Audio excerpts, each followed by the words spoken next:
Posso recitar aqui? Pode, isso é uma honra, minha honra. Então ele diz o seguinte, né? Ó mar salgado, quanto do teu sal são lágrimas de Portugal. Por te cruzarmos, quantas mães choraram, quantos filhos em vão rezaram, quantas noivas tiveram por casar para que foste nosso amar. E ele continua dizendo o seguinte, valeu a pena? Tudo vale a pena se a alma não é pequena. Quem quer passar além do bojador, tem que passar além da dor. Deus ao mar o perigo e o abismo deu, mas nele é que espelhou o céu. Então, o que me marcou mais foi essa parte que diz, quem quer passar além do bojador, tem que passar além da dor. O bojador parece que era uma região muito perigosa do mar, que os navegadores não tinham coragem de passar por lá, diz que tinha umas ondas gigantes. E os portugueses enfrentaram isso e alcançaram outros continentes. Então, esse passar além da dor. Esse bojador, para mim, na minha vida, significa as dificuldades da vida, os problemas, as ondas gigantes, né? Então, quem quer passar além do bojador tem que enfrentar essa dor do medo, às vezes, né? A dor das dificuldades e enfrentar isso e chegar do outro lado. Fala, Vaso, como é que vocês estão? Micael Silva aqui, sejam bem-vindos ao 4º episódio do podcast do Vaso Investidor. Hoje eu trouxe uma figura ilustre, um convidado de honra, meu querido amigo e irmão Josué Alves. Hoje o palco é todo seu, Josué, por gentileza, é um prazer tê-lo conosco. Um prazer aqui iniciar esse podcast, né? E ser convidado por você a participar deste 4º episódio aqui do podcast Vaso Investidor. Maravilha. Sempre uma alegria conversar com o Micael. E estamos aí alegres, né, para participar desse podcast. Eu sou formado em Direito e também tenho uma formação em Psicoterapia. E sou um amante da leitura também, né, desde a minha infância. E vamos falar um pouco sobre isso aí, como que a leitura pode nos tornar pessoas melhores. Maravilha. Josué, para mim é sempre uma honra estar recebendo você aqui. E para a nossa audiência, como tem membros que são fervorosos em comentar, em deixar o like, em compartilhar, eu acredito firmemente que eles já estão fazendo isso nesse exato momento. Tem que fazer. De antemão, eu já quero deixar a intimação para vocês. Sigam, por gentileza, o canal no YouTube do Josué Alves. Como é que é o seu canal, Josué? Josué Alves. Maravilha. No YouTube aí. Vou deixar na descrição também o canal dele, será um prazer receber vocês lá, ok? E agora nós vamos para a nossa primeira pergunta. Josué, por que as pessoas deveriam começar a ler? Então, o que eu penso sobre isso é o seguinte, a capacidade de ler, né, e a capacidade tanto de escrever quanto de ler, é uma capacidade exclusivamente humana dos seres terrestres, né, que vivem aqui na Terra. Os animais, por exemplo, não podem ler nem escrever. Então é uma capacidade exclusivamente humana. E quando você lê, o que acontece? A sua mentalidade expande de uma tal forma que você sai do seu provincianismo, né? O que é isso? É aquela pessoa que fala, por exemplo, a capacidade que eu tenho, intelectual, o meu conhecimento atual é o suficiente para eu viver o resto da minha vida. Okay. É uma pessoa que não se preocupa em aumentar o conhecimento, por exemplo, né? Aumentar o vocabulário. É aquela pessoa que ela é, de uma certa forma, arrogante. Sim. Contra todo tipo de conhecimento. Se você vai ensinar, por exemplo, algo a ela, apresentar um livro, é aquela pessoa que vai dizer, não quero ler, já é o suficiente que eu sei, eu não preciso disso. Então ele te ajuda, a capacidade de ler, né, e ler realmente, te ajuda a sair desse provincianismo e a alcançar outras formas de ver a realidade, outras formas de ver o mundo, inclusive de resolver muitos dos seus problemas que talvez você nem ache que existe a solução. Então a leitura ele abre as portas de um mundo novo para você. Um mundo que vai deixar a sua vida melhor e vai te deixar uma pessoa melhor também. Excelente, Josué. Eu quis trazer você aqui justamente por isso, porque eu vejo que você tem uma visão diferente acerca da leitura. Que quando você está lendo um livro, você não tem pressa. Eu vejo que você, quando grava os vídeos, tem aquele cuidado de mostrar qual que é a tua visão, a tua interpretação daquilo e a lição que você tira daquele exemplo. E justamente através disso, eu vi que acaba inspirando também as outras pessoas. Então, a partir dos seus vídeos, eu me inspirei também para poder começar a falar mais acerca de livro, porque eu vejo que é algo que é de extrema importância e que realmente muda a mentalidade das pessoas. Sim, hoje em dia, o Brasil, aqui a gente falando do Brasil, certo. Se você for falar assim, quantas pessoas leem, né, frequentemente e com a devida atenção e amor pela leitura, são realmente muitas poucas pessoas. E ainda mais com o avanço da tecnologia, das redes sociais, as pessoas prendem nisso, se viciam nisso, e muitas vezes a leitura, que deveria ser algo que a gente deveria fazer frequentemente, fica deixado de lado, né? Sim. Então a leitura é algo que realmente as pessoas deveriam começar a fazer e fazer isso constantemente. Maravilha. Como a leitura ela pode nos tornar pessoas melhores? Então, a gente pode falar assim de o que seria se tornar uma pessoa melhor, né? Interessante, muito bom. Nós temos vários âmbitos na nossa vida. Certo. Tem o âmbito pessoal, familiar, o âmbito espiritual, vida social, profissional. Todos esses âmbitos, você nunca está tão bom que não possa melhorar, nunca está tão ruim que não possa piorar, né? Interessante. Então, o que é o melhorar? É realmente você desenvolver essa área na sua vida. Certo. E os livros eles vão ajudar nisso justamente porque vai trazer uma grande quantidade de conhecimento acerca daquela área da sua vida. Vamos pegar aqui, por exemplo, a área de relacionamentos, né? Que as pessoas, por exemplo, adolescente, tá sempre preocupada ali, uma namoradinha, um namoradinho, né? Às vezes pensam em casamento também. E, de uma certa forma, você precisa se preparar para o relacionamento, né? E muitas pessoas não pensam nisso. E é por isso que muitos relacionamentos fracassam rapidamente. Porque as pessoas não pensam nisso, não estudam sobre isso, e é algo que as pessoas deveriam fazer. Então, por exemplo, você quer melhorar a sua vida nos relacionamentos, né? Quer ter relacionamentos melhores. Você pode estudar, por exemplo, pegar alguns livros sobre o tema, e daí, conforme você vai lendo, você vai percebendo um universo diferente. Um universo de conhecimentos que você não tinha sobre o comportamento humano, sobre como que as mulheres pensam, como que as mulheres agem, como que os homens agem. Você vai melhorando seu comportamento, às vezes vai melhorando o cuidado com o que você fala, como você se veste, como que você conversa, né? Ter uma boa conversa saudável com a mulher, por exemplo, né? Para quem quer iniciar. Exato. E isso vai te ajudando a desenvolver nessa área dos relacionamentos. Inclusive para o casamento, depois que você casa. Como que você sobrevive, né, entre aspas, ali aos primeiros meses, quando você começa a conhecer o seu cônjuge. Como que você aprende a amar ele nos defeitos, né? E tudo isso os livros ensinam. E te traz uma capacidade de pensar totalmente diferente do que você não tinha antes. É como se sua mente tivesse um nível hoje, quando você leu aquele livro, expandiu. E você ganha uma sabedoria muito mais alta do que você tinha para lidar melhor com aquela situação, com o relacionamento. E assim você tem um relacionamento melhor, né? Então aí você melhorou uma área da sua vida. E melhorou a você mesmo também. Porque quando você está se desenvolvendo nessa área, você está se tornando uma pessoa melhor. Então é dessa forma que os livros nos tornam pessoas melhores. Rapaz, muito interessante esse ponto aqui que você trouxe, José, porque na maioria das vezes, e principalmente voltado na área do relacionamento em si, as pessoas acham que é simplesmente você começar a gostar de alguém, você ir lá e pedir a outra pessoa em namoro e do nada a outra pessoa aceitou e você vai ver no que dá. Ou seja, a trancos e barrancos você vai aprendendo ali. E como a gente sabe que existem duas formas de você aprender algo, ou é através da experiência alheia, ou através da sua própria experiência, os livros, de certa forma, então, eles nos ensinam através da experiência das outras pessoas, né? Exatamente. Quando o autor ali escreve um livro, por exemplo, sobre relacionamento, geralmente ele cita vários exemplos de pessoas que ou ele atendeu, se ele é um psicólogo, ou que ele vivenciou na família dele. E conforme ele vai mostrando essas histórias e o resultado delas, você pode desviar dos caminhos que vão levar aí a uma tragédia no seu relacionamento e caminhar pelo caminho que ele direciona, que geralmente leva aí para o sucesso no relacionamento. Então eles nos orientam eficazmente em qualquer área da vida, né? Faz muito bom mesmo, e excelente esse ponto aqui, porque eu acredito que as pessoas que estão nos escutando, a partir desse exato momento que elas ouviram essa informação, já conseguiu expandir um pouco mais a mente dela com relação a isso. Porque eu assino embaixo no que você fala, porque funcionou comigo na área das finanças. Uma vez que eu comecei a ler livros, eu comecei a entender que através de histórias, pessoas passaram pelo mesmo problema que eu passei e conseguiram achar uma solução. E, consequentemente, eu adaptei aquele método para a minha vida e também funcionou. Exatamente. Então, ou seja, a leitura ela tem o poder de transformar a nossa vida, só que isso também não é muito divulgado, né, José? Não. E o interessante que você falou é o seguinte, quando você lê, por exemplo, uma história de outra pessoa, independente do livro, né, você percebe que as outras pessoas passaram pelo que você está passando. Isso em diversos âmbitos da nossa vida. E daí aquele sentimento de solidão naquele problema, ele é dissipado. E quando você lê o livro, o que é que você percebe? Você ganha uma solução para o seu problema. Porque você aprende como que aquela pessoa que passou pelo mesmo processo que você passou, como que ela solucionou, né? E às vezes, várias formas de solucionar aquele mesmo problema. Sim. E assim você consegue solucionar o seu próprio problema, né? Muito bom mesmo. Josué, terceira pergunta. Como que acontece o processo de amadurecimento através da leitura? Então, o amadurecimento humano é uma questão muito complexa. Certo. Não é algo tão simples assim, né? Tem um amadurecimento, por exemplo, corporal, que a criança ela vai crescendo os músculos, o tamanho dela, ela vai ganhando uma certa compostura ali, corporalmente, e tem um amadurecimento da personalidade dela também. Certo.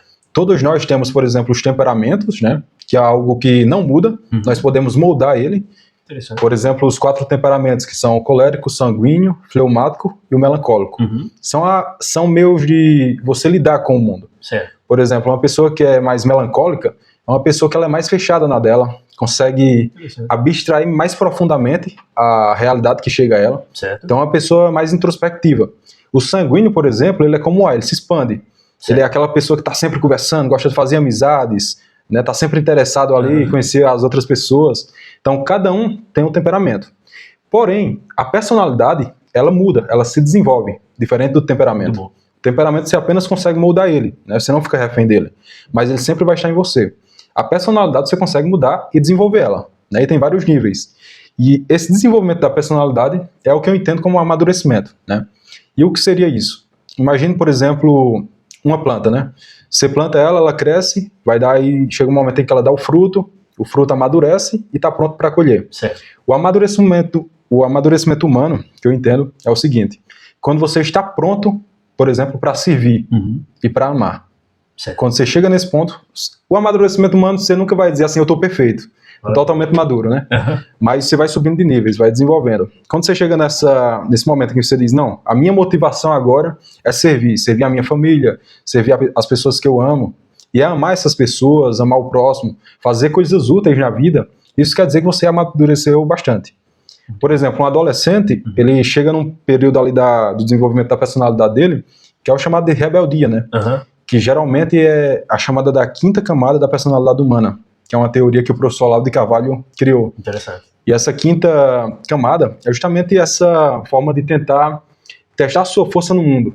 Então o adolescente ele sempre está querendo ali testar a sua força, inclusive a força física, né?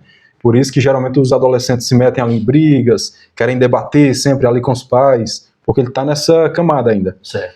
Depois que ele testa a sua força no mundo, ele sabe o que ele consegue fazer, a partir daí ele consegue servir. Certo. Buscar um trabalho que vai servir ao próximo, que vai servir à família dele, às vezes por meio do salário que ele ganha.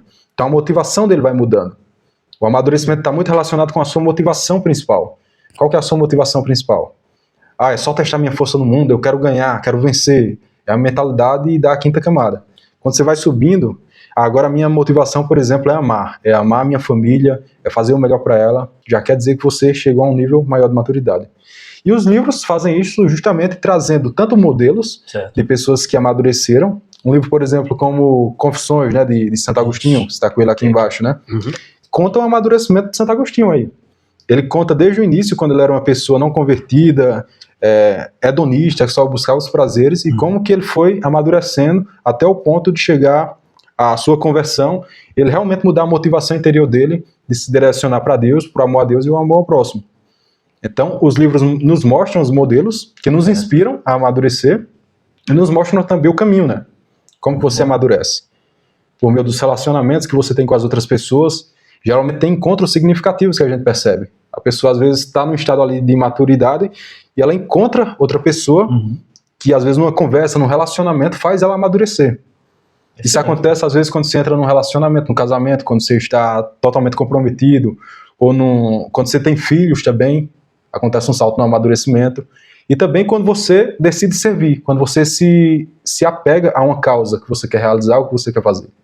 Por exemplo, o podcast aqui. Quando você se compromete com algo seriamente, isso te ajuda a amadurecer. Porque, de uma certa forma, você está se sacrificando para fazer aquilo dar certo, para fazer aquilo ser realizado. Entendeu? Então, assim você vai amadurecendo e os livros sempre nos acompanham, mostrando os modelos e o caminho. Muito bom mesmo, muito bom. Você viu que foi uma pergunta, ao mesmo tempo já vem uma resposta profunda e me despertou também vários pontos, porque eu já tinha ouvido falar acerca das questões das personalidades, das camadas, mas eu nunca tinha ouvido uma explicação com profundidade. Então, já me gerou aqui a necessidade de pesquisar a respeito, e eu quero entender, justamente porque eu me identifiquei em uma dessas camadas aí. Muito bom mesmo, Josué. Josué, baseado nisso, então, quer dizer que o livro ele tem esse poder de trazer à nossa consciência aquilo que está faltando em nós e praticamente é como se fosse tivesse uma luz no fim do túnel, que ele direciona para nós e a gente fala, a próxima etapa que eu tenho que chegar é essa aqui. Então, ele vai fazendo com que a gente aprenda as lições valiosas para que quando a gente chegar no momento de viver ela, a gente já saber o que fazer. Exatamente. Imagina agora se você não tivesse os livros, né? Certo. Você não tivesse nada. Ou você tem os livros, ou você teria que ter pessoas habilidosas que tivessem experiência naquilo que você quer realizar para te guiar. Como hoje em dia a gente não tem esse contato todo, a gente precisa dos livros, né? E os livros é sabedoria. E quando você escolhe principalmente os bons livros daquela área que você quer melhorar, que isso é muito importante também, conhecer os bons livros. Isso te ajuda a tanto despertar o desejo de continuar caminhando, quanto o direcionamento, que é essa luz no fim do túnel, né? Que é de você seguir ela, até chegar onde você quer chegar. Rapaz, muito interessante mesmo. Aqui nós vamos aprofundar um pouquinho mais aqui, nós já vamos para a próxima pergunta, porque é uma pergunta que exigirá um pouco mais de profundidade, mais do que a gente já está se aprofundando. Um tema que está muito em voga agora, a famosa ansiedade. Eu vejo que esses dias eu percebi em mim mesmo, quando eu abri as redes sociais, eu vi a minha pupila dilatar, quando eu desligava eu já ficava me tremendo, parecendo que estava com uma espécie de uma abstinência.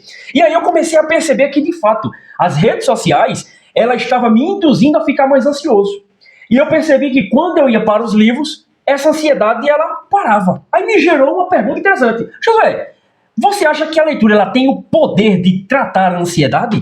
Então, ela é um meio para tratar a ansiedade, com certeza. Interessante. A ansiedade ela pode ter várias causas, né? Obviamente. Certo. Tem pessoas, por exemplo, que às vezes tem uma deficiência de um certo nutriente, ela vai gerar uma ansiedade orgânica que só vai melhorar quando ela ter aquele nutriente. Certo. Agora, a ansiedade, assim, quando a gente fala ansiedade no contexto geral, popular, essa ansiedade, os livros são um meio muito interessante de você tratar ela.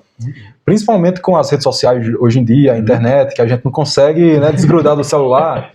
E como a gente recebe uma grande quantidade de informações, você percebe que nas redes sociais a gente vai só recebendo informações e a gente não para bem. Por exemplo, você está lá descendo no feed do seu Instagram e aparece uma notícia, né? Sim. Notícia bombástica lá. Sei lá, Lula comeu carne de paca.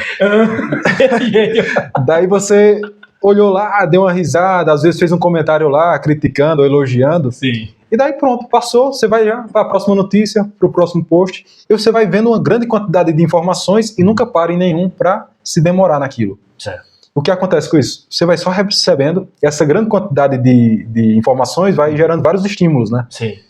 Daí despertou uma dopamina aqui no seu cérebro. Daí ela se acalma, daqui a pouco outra. Isso gera ansiedade. Certo. Você não sabe para onde ir, para onde se demorar. Quando você para e lê um livro, é totalmente diferente a dinâmica. O livro, ele é um só o livro, né? Você vai parar com ele, é um só. Quando você começa a ler, você está totalmente concentrado nele. A não ser que você fique com o celular do lado vendo as notificações. Aí complica. Lê aqui, ó, teoricamente, não sei o quê, vou ver a notificação do celular. Mas se você levar com seriedade e se dedicar e criar um momento do seu dia para fazer essa leitura, você vai perceber que você vai ganhando constância nisso e vai, consequentemente, reduzir a sua ansiedade, né? Então, realmente, os livros eles são um meio para você reduzir a sua ansiedade. Então, baseado na sua experiência, na sua formação e também nas evidências, você acredita firmemente que as pessoas que elas estão sentindo esses sintomas que eu descrevi aqui, elas precisam fazer um teste com a leitura que poderá ser uma saída para que elas consigam, pelo menos, enxergar ali uma certa mudança no seu corpo? Com certeza. E o que é que eu acho com relação a isso? Eu acho que as pessoas, hoje em dia, elas precisam começar a nomear as coisas. Certo. Dar nome. Porque, por exemplo, elas falam, eu tô com ansiedade. Certo. Você tem que se perguntar o seguinte, o que é que eu realmente quero dizer quando eu digo que estou com ansiedade? Interessante. E daí você começa a descrever isso. Por exemplo, você falou, eu sinto uma tremedeira, né? É muito comum na ansiedade esse sintoma da tremedeira. Certo. Coração acelerado, né? E daí você descreve isso, como você está se sentindo no momento. Certo. Inclusive, eu acho que a leitura combina muito bem com a escrita. Você lê um trecho ali, você leu aquele trecho, você pode escrever o que você entendeu, por exemplo, né? E se você pegar, por exemplo, a literatura, além dessa questão do foco, de se concentrar no livro, a literatura, as histórias da literatura, principalmente a literatura clássica, você consegue perceber as nuances da ansiedade nos personagens, né? Interessante. Você pega lá um livro, como por exemplo, Crime e Castigo, do Dostoiévski, né? Vai falar aí do personagem principal, que é o Raskolnikov. Em vários momentos você percebe claramente a ansiedade dele, por causa do crime que ele cometeu e que ele está tentando esconder. Então, quando você não é coerente com o que você fala, com o que você acredita, isso gera uma ansiedade também. Certo. Nós nunca somos totalmente coerentes com o que a gente acredita. Isso é um fato. É uma pessoa em 1 milhão que vai ser totalmente coerente, se for possível, né? Que eu acho que não é. Mas geralmente nós não somos coerentes. E essa incoerência, às vezes, gera ansiedade em nós também. Entende? Então é muito importante você conhecer os personagens por meio de uma literatura clássica e também esse momento de parar e refletir ali sobre aquilo que você está lendo. E, se possível, escrever. E eu gosto de indicar também, que é uma prática que eu faço, não faço todos os dias, mas eu procuro fazer constantemente, que é a prática do diário. Muito bom. É escrever ali tanto o que eu sinto, o que eu quero, os meus planos para o futuro, como eu me senti em uma determinada situação, porque você começa a se conhecer melhor. E se conhecendo melhor, outra vez que acontecer aquela mesma situação, você está mais preparado para resolver ela. Então, além dos livros te dar essa pausa, né? No nosso mundo frenético de informações diretas, você parar ali 20 minutos, meia hora, com o tempo 1 hora, e se concentrar. Além disso, você consegue conhecer os personagens e consegue tirar várias lições para meditar naquilo e escrever também, que é outra forma de você se conhecer e diminuir a ansiedade. Josué, então, suponhamos que eu ouvi todas essas informações que você me passou e me despertou em mim a vontade de começar a ler. Qual seria o melhor caminho que eu poderia seguir para poder economizar tempo? Porque a gente sabe que tempo é o bem mais precioso que nós temos aqui como seres humanos. Então, você acha que eu deveria ir primeiro para filosofia, para poesia, para livro de autoajuda, para romance? O que você indicaria? Então, sendo uma pessoa que nunca leu nada, né, quero começar a ler aí. Eu falo o seguinte, ultimamente eu tô falando isso, né? Pessoa que nunca leu nada, você tem que começar pelos seus interesses. Certo. Porque não adianta você dizer, leia tal livro, né? Todo mundo deveria ler tal livro, que às vezes a gente faz um vídeo sobre isso, né? E daí a pessoa pega aquele livro, poxa, eu não gostei, mas o cara indicou, vou ler aqui até o final. Aí chega, não gosta do livro e desiste da leitura. Certo. Não, o melhor é você começar pelos seus interesses, né? Então você se conhece, o que é que eu gosto de fazer na minha vida, o que é que me interessa, quando eu estou numa conversa com meus amigos, o que é que eu gosto de conversar. E por meio disso, você vai conhecendo seus interesses. Certo. Se já é uma pessoa que eu já tem uma prática de leitura aí sobre o que eu gosto, algo que eu acho muito interessante começar é por meio da literatura, né? Antes da filosofia, porque muito da filosofia ela dialoga com a literatura, e principalmente com a literatura clássica, né? Então, tem vários livros de literatura, tanto clássica quanto moderna. O clássico é aquele que permaneceu no tempo, que as pessoas continuam lendo, mesmo depois de 100 anos, 500 anos, às vezes mais de 1000 anos, as pessoas estão lendo ainda, né? Como, por exemplo, a Bíblia, como, por exemplo, Confissões de Santo Agostinho, e principalmente literatura, né? Dostoiévski aqui, Tolstói, vários outros.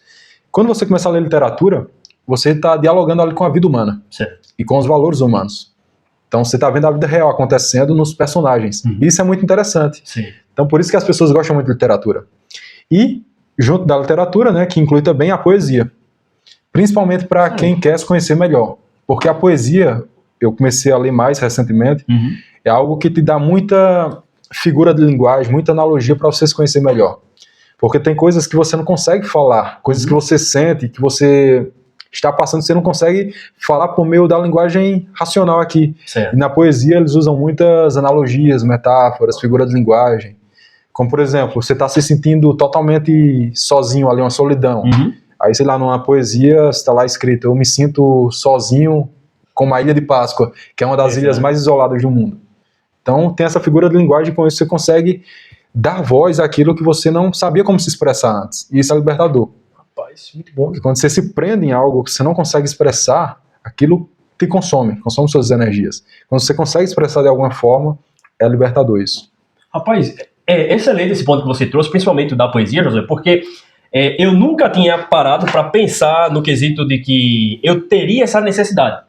Só tinha passado uma vez ou outra na minha mente acerca de que, poxa, um dia eu vou dar uma lida acerca de poesia, porque eu também acho muito bonita a forma com que os camaradas falam, olha para um pássaro e consegue dar aquelas descrições assim, você fala, nossa, meu, cara, igual o Negão 5 Estrelas, né, ele fala, uau, aí você fala, nossa, ele fala, minhas papilas gustativas, e começa a dar uma descrição assim, que a vida dele nunca mais será a mesma, eu falo, poxa, essa é uma habilidade que, de fato, quando você vê a pessoa, ela pega algo simples e dá um sentido metafísico para aquilo, que a tua mente viaja, você fala, meu, isso aí é transformador. Exatamente. E você vê que quando a pessoa tem essa capacidade, ela também consegue tirar dos pequenos exemplos, na vida dela, consegue tirar um grande aprendizado, né? Sim, exato. Inclusive, eu gosto de decorar alguns poemas. Rapaz, muito bom, meu. Um dos um escritor que eu gosto muito de ler os poemas dele é Fernando Pessoa. Certo. Camões também, que são portugueses. Certo. E desse do Fernando Pessoa tem um que me marcou muito, que é o Mar Português.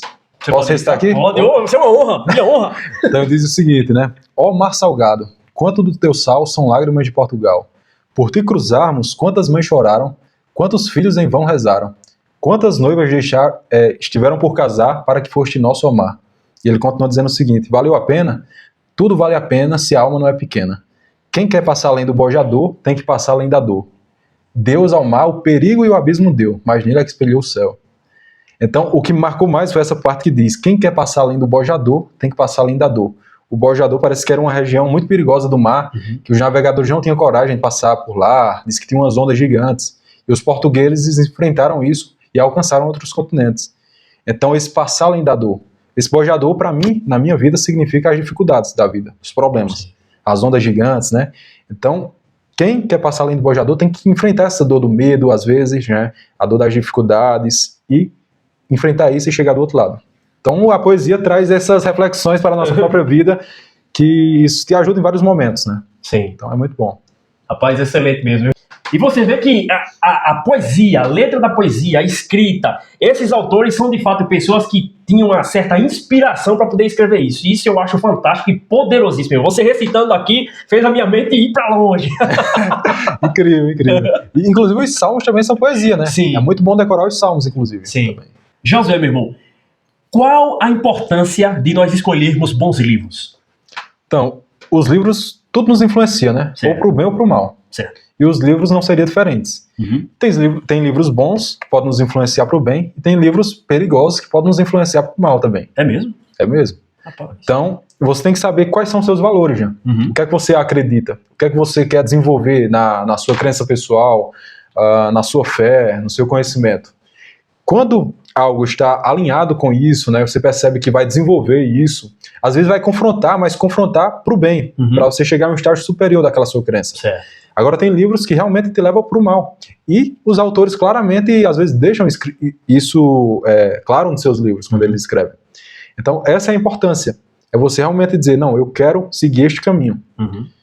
E daí você pega um livro, sei lá, indicação qualquer, você nem pesquisou nada, você comprou o livro e percebe que aquela leitura vai te levar justamente para o caminho contrário ao que você quer seguir.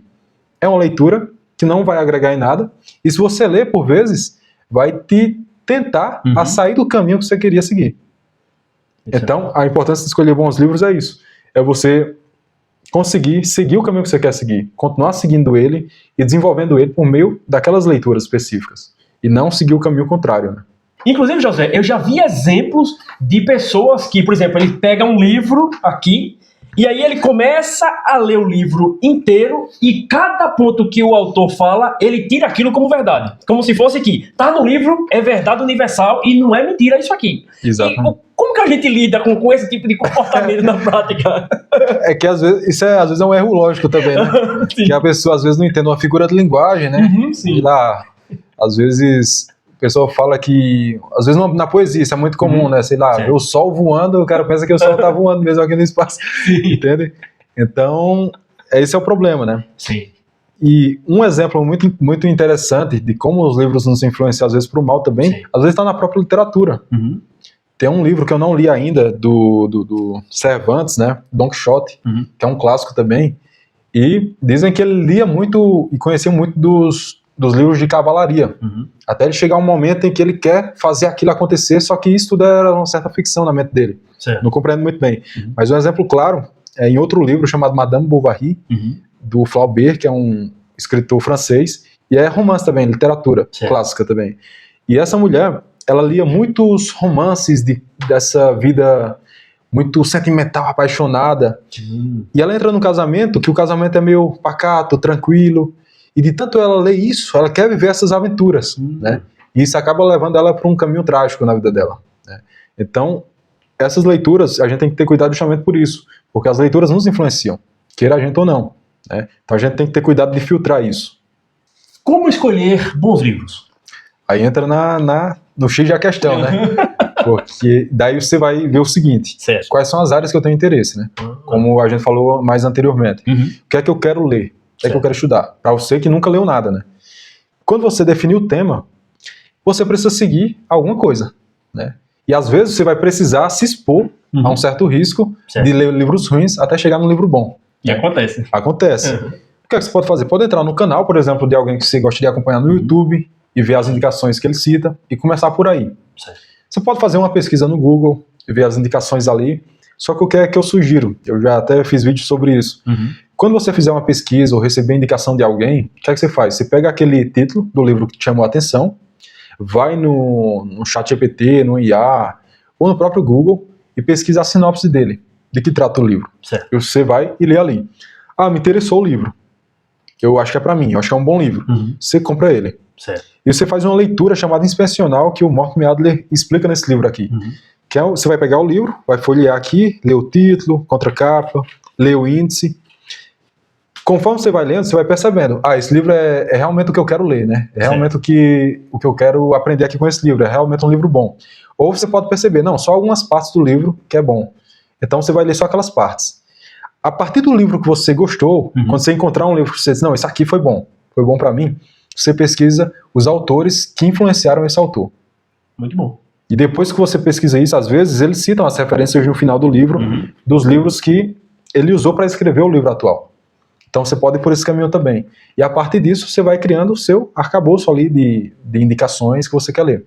Rapaz, é o caminho que eu segui, né? Uma coisa que eu achei interessante, e realmente concordo com esse ponto que você falou, e eu vi que você trouxe um livro aqui. Como é o nome desse livro que você trouxe, Josué? Como Ler Livros, né? É um clássico aí do Mortimer Adler, que nos ensina a ler, né? Inclusive ler literatura, ler filosofia, ele sempre explica aqui. E ele fala dos níveis de leitura, né? E uma dessas leituras é a leitura inspecional. Você faz ali antes de você ler profundamente o livro, para você ver se realmente vai valer a pena você ler aquele livro. Então ele dá essa... E uma coisa interessante que ele fala, depois que você faz essa inspeção aqui, de ler o índice, ler alguns capítulos para ver se vale a pena, é você fazer uma leitura superficial do livro. Como é que seria? Seria o seguinte, você pegar o livro, você percebeu ali pela leitura inspecional que seria interessante o livro, você pega ele, lê do começo ao fim, sem esperar muita coisa, sem pesquisar praticamente nada, né, sem se preocupar, eu vou pesquisar essa palavra que eu não entendi. Ele fala, nunca espere muito de um livro difícil na primeira leitura. Então você lê do começo ao fim, rapidamente, e daí você percebe, será que vale a pena uma releitura? Se valer a pena é porque é realmente um livro bom. Se você percebe, não vale a pena não. Então, você já vai aprender o que o livro tinha para ensinar, mas você não vai se demorar nele ali totalmente, né? Então você vai perceber que dependendo do livro, vai depender de uma leitura mais rápida ou mais lenta. E quando é um livro muito bom, clássico, você vai perceber que é a releitura que é a verdadeira leitura. E não a primeira leitura. Rapaz, interessante esse tema aí, porque às vezes acontece até comigo. Eu gosto de pegar um livro, por exemplo, eu acabei de ler esse livro hoje, aí eu gosto de pegar ele e ir marcando, rabiscando, fazendo alguns desenhos dele para poder deixar bem ilustrativo. Só que às vezes quando eu termino, o que eu faço? Eu deixo ele na minha biblioteca, guardo, já vou pro próximo, eu tenho a mentalidade de que um dia eu acho que eu vou reler esse livro. Só que eu até então não sentia a necessidade e o dever de que, uma vez que eu li e gostei dos ensinos, eu preciso voltar e reler ele. Então a verdadeira leitura está na releitura de bons livros. Na releitura, exatamente. Caramba, interessante. E é interessante porque quando você vai ler o livro pela segunda vez, às vezes você percebe detalhes que você não percebeu na primeira. Muito bom. Porque na primeira, tudo é desconhecido para você. Na segunda, você já tem o panorama ali do livro. Sim. E daí você presta mais atenção nos detalhes, já.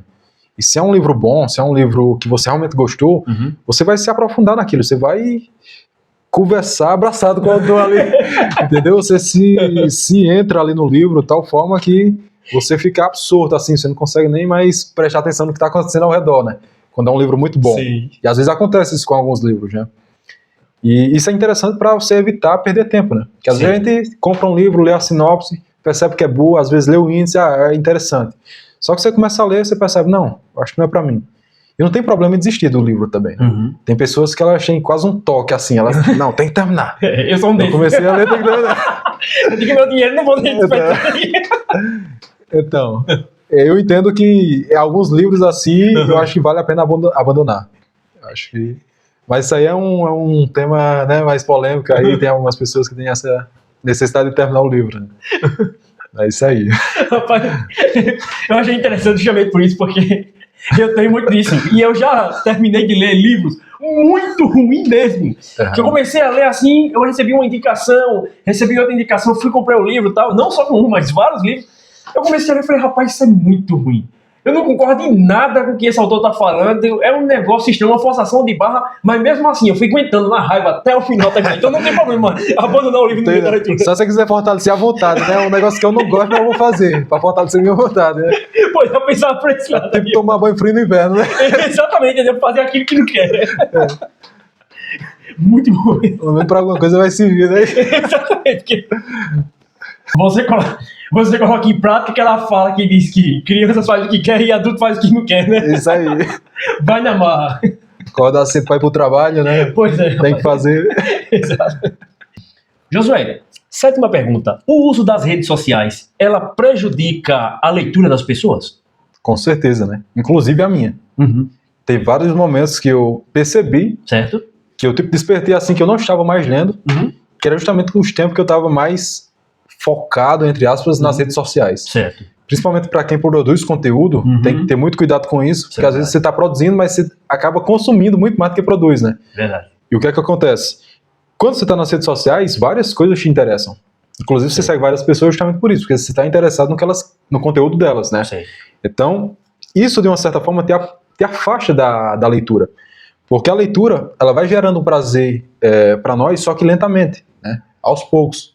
A internet e as redes sociais, não.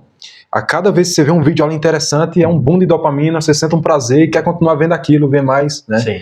Ah, eu vi um meme aqui, sei lá, o cara caindo num poço aqui, eu vou ver mais aqui, fica vendo esse tipo de conteúdo, né? E dando de risada, e daí passou 1 hora, você tá lá. Aí depois você para e tem aquela sensação, aquele vazio, não fiz nada de útil no meu dia. Sim. Então prejudica dessa forma. E às vezes eu faço o seguinte, quando eu percebo que eu tô muito viciado aí, principalmente às vezes no Instagram, Sim.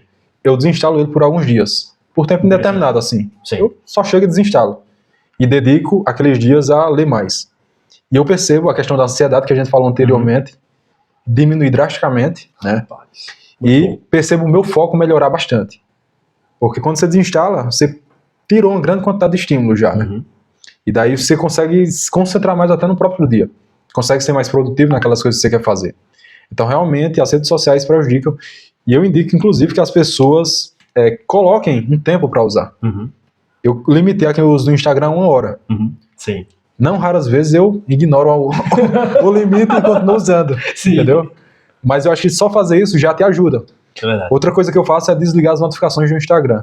Ali nas configurações do celular, né? Para não ficar aparecendo. Porque a gente somos seres curiosos, né? Quando aparece ali, a gente quer ver o que é. Quer ver alguém curtiu, comentou, mandou mensagem, né? Então, fazer essas coisas, tentar uns meios de limitar o nosso uso. Justamente para não comprometer tanto a vida de leitura quanto a nossa vida como um todo, né? Nossa vida é breve e a gente gasta uma quantidade enorme de... Pegar, por exemplo, 2 horas por dia usando redes sociais em modo inútil.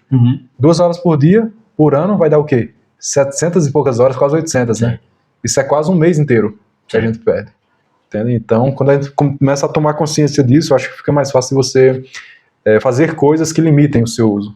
Exatamente. E complementando essa resposta do Josué, realmente é um ponto interessante, porque se a gente passa 2 horas nas redes sociais, se a gente pega um livro, dentro de 10, 15 minutos a gente consegue ler 2, 3 páginas de um livro. Exato. E, por exemplo, eu falo de experiência própria. Eu sempre gosto de ler livro no meu intervalo do trabalho, que dá cravado 1 hora e 15. Quando dá 15 dias ou 20 dias, eu consigo terminar de ler um livro, mapear ele inteiro, pegar as melhores informações que eu consegui naquele momento e ainda gerar conteúdo através disso. Então imagine se você pegar, por exemplo, 1 hora do seu dia, 1 hora e 15, um tempo que você ficaria no seu WhatsApp ali, ou até mesmo no Instagram, assistindo coisa ali, você pegar para ler, você consegue ler. Dentro de poucos minutos você consegue absorver um conteúdo que vai agregar na sua vida e vai somar tanto no presente quanto no futuro. Exatamente. Isso aí. Como, então, eu consigo desenvolver um amor pela leitura? Essa é uma pergunta boa justamente porque para as pessoas quererem ler, principalmente aqui no Brasil, que as pessoas não têm esse hábito, né, da leitura e não é tão incentivado assim quanto em outros países, a gente precisa de motivos, né, para poder desenvolver esse amor pela leitura, porque é esse amor que vai nos manter constantes. Certo. Então a gente precisa tanto conhecer os benefícios da leitura quanto os malefícios de não ler. Né? Quando você, por exemplo, conhece os benefícios de ler, como por exemplo aumentar o vocabulário, se conhecer melhor por meio dos personagens da literatura clássica, quando você percebe que as histórias desses personagens são as histórias que você vive na sua vida e que isso traz uma experiência muito grande, né, de conhecimento, de como resolver problemas, você começa a perceber, não, isso é muito útil para a minha vida. Sim. E o que é muito útil e o que vai fazer bem para mim, eu amo isso. Né? Sim. O que é o amor? É você desejar aquilo. O amor é muito complexo, né? Mas um dos sentidos do amor é você desejar aquilo para você. Você estar unido àquilo. Quando você percebe que a leitura traz isso para a sua vida, expanda a sua mente e você começa a amar aquilo, começa a desejar aquilo. E quando você inclui dentro disso os seus interesses, né, os assuntos que você se interessa, gera um amor imenso que você diz, não, eu preciso continuar lendo por toda a minha vida. Né? Isso vai fazer bem para mim, vai fazer bem para minha família, né? Vai me dar uma sabedoria que eu não teria sem a leitura. Muito então, bom. Quando você percebe os benefícios dessa forma, você começa a desenvolver as primeiras chamas do amor, que futuramente vai criar uma fogueira, né? Que vai te mover. E daí, de tempo em tempo, você vai trazendo uma lenhazinha para manter a fogueira acesa do amor. É isso aí. Josué, até agora nós falamos com profundidade acerca das indicações de livros, falamos da importância de ler, os benefícios, adentramos em umas reflexões profundas, até poesia teve que inspirou a gente aqui. Agora a pergunta que não quer calar é: como se manter uma vida de leitura ao longo da nossa vida? Então, isso é um desafio, é uma dificuldade. Né? É uma montanha que a gente tem que estar subindo de tempos em tempos. Certo. E a gente só vai conseguir se manter lendo ao longo do tempo se a nossa vontade estiver fortalecida. Interessante. É um dos meios pelo qual a gente vai se manter lendo. E o que é a vontade? Né? A vontade é uma faculdade humana, exclusivamente humana também. Os animais não têm vontade. Certo. Essa vontade humana, né? Por exemplo, se você está com fome aqui, tá morrendo, passou o dia todo sem comer, aí 24 horas sem comer, e daí caçou uma carne, uma picanha ali, gordurosa ali, no ponto, o cara tá partindo, vai lhe oferecer aqui, ó, toma aí pra você. Você pode dizer, não quero não, eu vou ficar em jejum aqui mais um dia. Sim. Né, ou mais 3 horas, vou comer daqui a 3 horas. Certo. Você deixa um cachorro, um pitbull aqui, que tava latindo aqui agora há pouco, você deixa um dia ele sem comer, se coloca uma picanha na frente dele aqui, você acha que ele vai rejeitar? Não vai. Ele não tem vontade. Sim. Ele vai se guiar pelos impulsos da fome. Certo. A gente tem essa vontade humana. A gente consegue dizer, não, eu não vou agir dessa maneira, eu vou agir de outra maneira. Mesmo eu tô com o impulso da fome aqui, mas eu não vou comer agora. Ah, eu tô com frio aqui, mas eu vou tomar um banho gelado. Certo. Essa é a vontade. É esse ato de decidir e fazer. As redes sociais e a grande quantidade de dopamina que a gente recebe, ou tanto nas redes sociais quanto com alguns vícios, às vezes jogos, isso vai meio que minando a nossa vontade. Né? Acontece um processo químico no córtex pré-frontal, que eu não vou saber explicar com detalhes, mas isso mina a nossa vontade. E minando a nossa vontade, a gente vai ficando cada vez mais fraco com relação com o que a gente decide fazer. Ah, eu vou fazer isso, você não faz. Ah, eu vou ler 10 páginas de um livro, você não lê. Ah, eu vou terminar esse projeto, você não termina. Muito disso é por causa da nossa fraqueza de vontade. Né? Então, como que você fortalece isso? Tem um livro muito bom chamado A Educação da Vontade, certo, de um autor francês também, chamado Jules Payot. Certo. É um livro que eu já li, já reli algumas partes, e ele fala o seguinte: para você desenvolver essa força de vontade, você tem que fazer uma reflexão meditativa. É um dos meios que ele usa para se fortalecer a vontade, que ele diz o seguinte: você anota, pega o que é que você quer melhorar na sua vida, o que é que você quer fazer, o que é que você quer desenvolver. Por exemplo, digamos que você tem um determinado tipo de vício, né? E eu quero vencer esse vício. Você precisa de uma certa vontade forte para vencer, né? Então ele fala o seguinte: você pega um papel, escreve, por exemplo, os benefícios que parar com aquele vício vai fazer na sua vida e os malefícios que aquele vício te causa. Sim. Só que não é só para você anotar, é para você parar e pensar naquilo com profundidade. Interessante. Quando você estiver, por exemplo, pensando nos benefícios de parar com aquele vídeo, vai te surgir esperança no peito, em algum momento. Quando surgir, você fica com essa esperança, tenta segurar ela de uma certa forma, nessa meditação. Por outro lado, quando você for falar dos malefícios, quando surgir aquela repulsa pelo vício, ou por qualquer outra coisa, né? Pela preguiça, também é um vício, né? Sim. Quando surgir aquela repulsa, aquele ódio, você alimenta ele ainda mais. Porque você vai repulsar aquilo. Isso vai fortalecer a tua vontade. É um dos meios. E daí, quando você fizer isso, você começa a agir de acordo com o que você meditou. Na próxima vez que surgir aquela vontade de fazer aquilo, você não faz. E cada vez que você não faz, mais forte vai ficando a sua vontade. Mais fácil vai ficar, na próxima vez que aquilo surgir, você não fazer aquilo. Entende? Então, por exemplo, na leitura. Ah, eu quero ler. Você meditou nos benefícios, certo, percebeu aquela alegria, aqueles sentimentos bons que foram surgindo, você vai alimentando isso. Você escolhe um livro, leu a primeira página. Consegui ler uma página. Sua vontade já vai estar mais forte da próxima vez que você for ler. Você já vai conseguir ler uma página e meia, 2, para quem nunca leu nada, né? Sim. E assim você vai fortalecendo. E outra forma de fortalecer é, como a gente comentou aqui, fazendo o que você não quer fazer. Algo que vai fazer bem para sua vida. Ah, sei lá, você tá obeso aí, né? Eu vou fazer uma dieta carnívora, né? Sim, tá cetogênica. Sim. Daí, sei lá, eu vou estipular aqui 20 dias para fazer. Você começa a fazer e esforçar, corta o açúcar. Cada dia de dificuldade, e aquela dificuldade que vai vir, aquela força que você vai, eu quero comer um doce, eu quero tomar uma Coca-Cola gelada. Quando você rejeita aquilo, a sua vontade vai se fortalecendo. É como se fosse um músculo. Cada vez que você rejeita, ele vai ficando mais forte, né?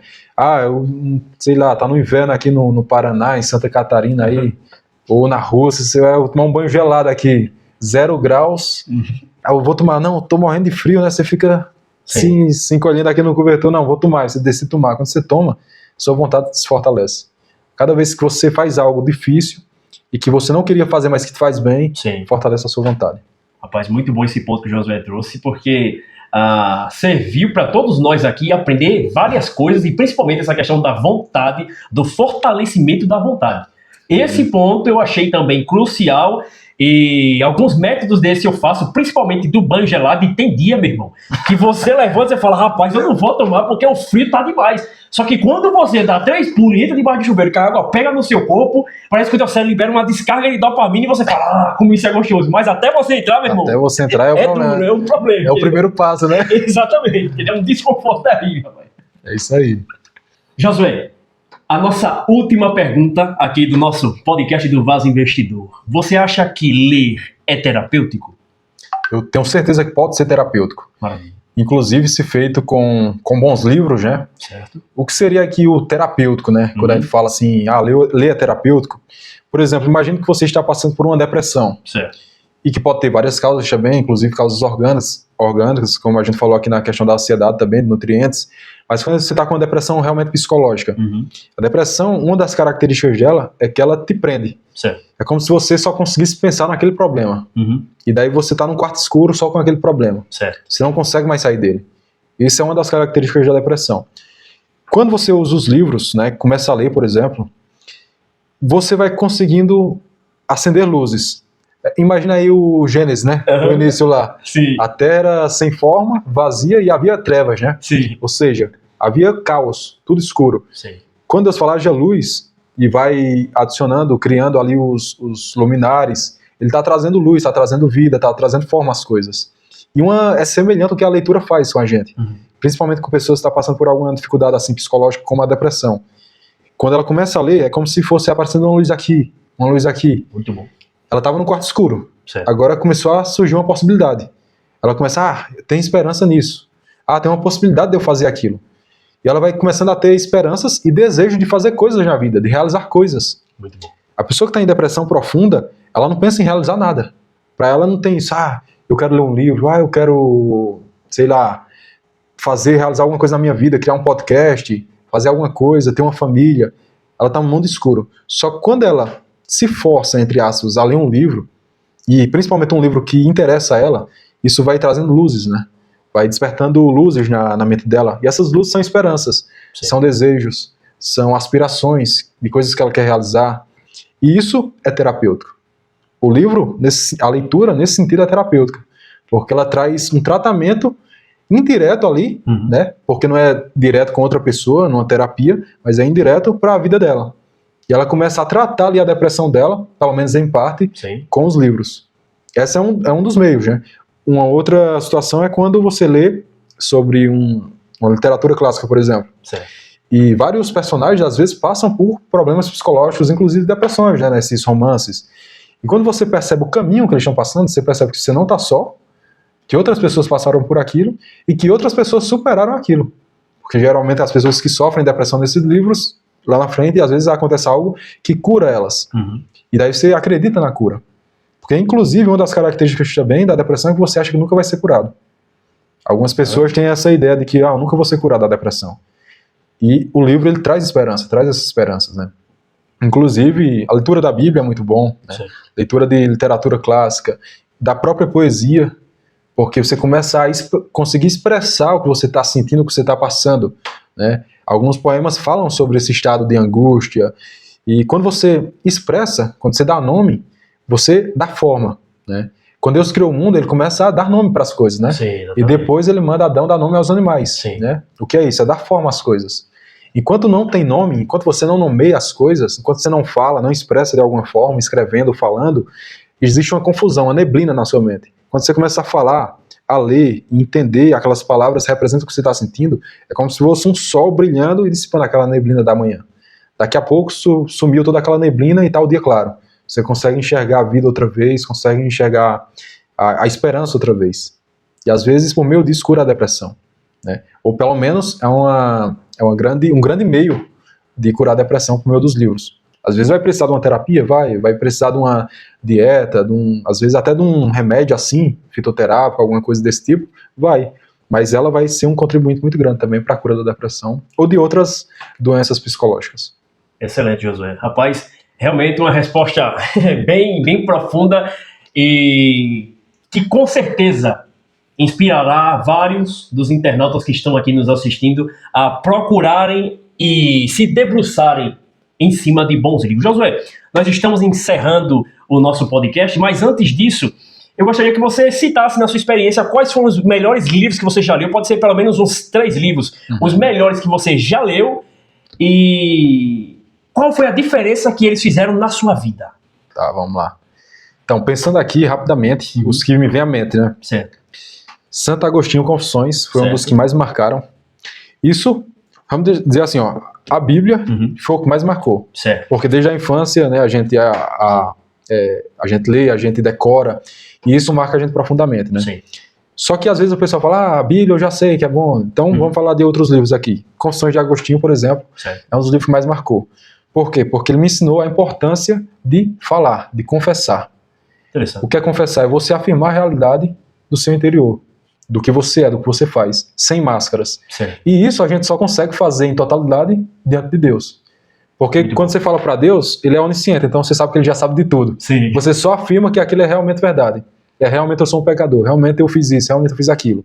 Que é algo que ele fala aí nas Confissões. Certo. Então isso mudou drasticamente a minha vida, a leitura desse livro. A sinceridade com o que ele fala. Que é uma pessoa que fala sem máscaras, né? Ele cometeu diversos tipos de pecado e ele confessa. Porque essa é a realidade, né? Sim. E quando você confessa, você se liberta. Sim. Você sente uma liberdade, né?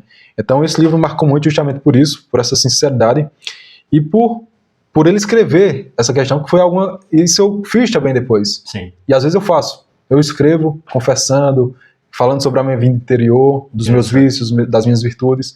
Então, escrever, isso mudou bastante a minha mentalidade, esse livro aí, Confissões. Outro livro muito interessante foi Crime e Castigo também, obviamente. Esse já de literatura clássica.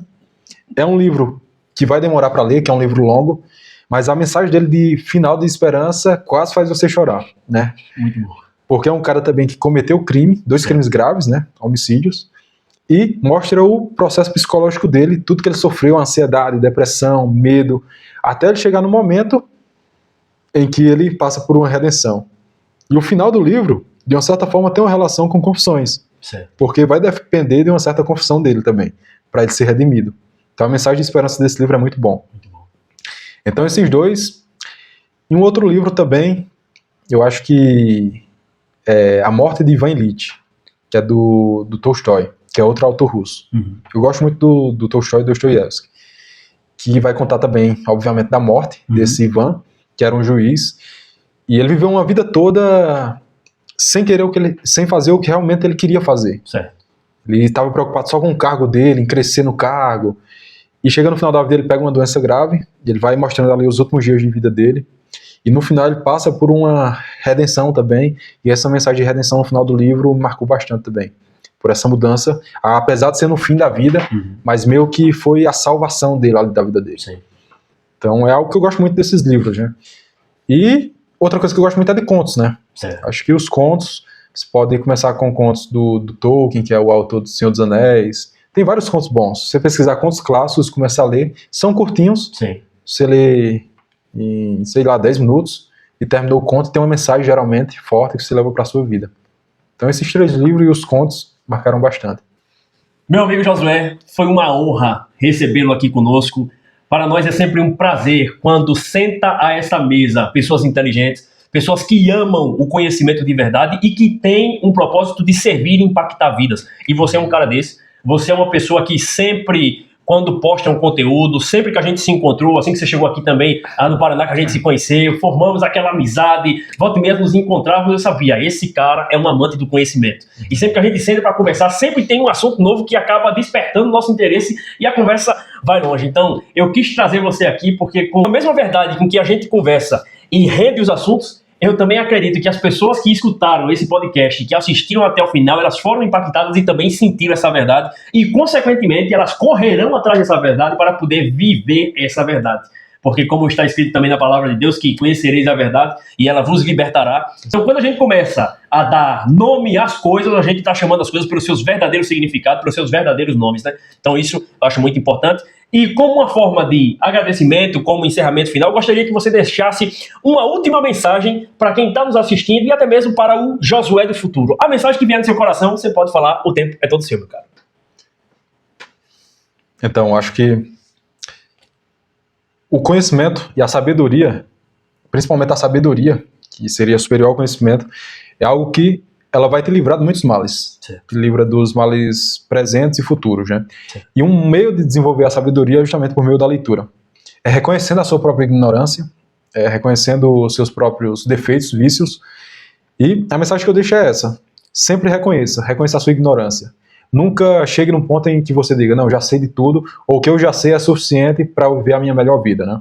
Sempre reconheça a sua ignorância, sempre reconheça os seus defeitos, seus vícios, seus pecados, seus erros, as suas mazelas, que é a parte mais difícil da gente reconhecer. Sim. Reconhecer as nossas virtudes é muito fácil, né? Agora os defeitos não. Então sempre reconheça, porque reconhecendo e tendo essa atitude de humildade, você vai estar muito bem na sua vida, porque você vai ter a capacidade de se arrepender e de desenvolver. Quando você não reconhece seus erros, sua ignorância está perfeito, só que só para você, só aos seus olhos.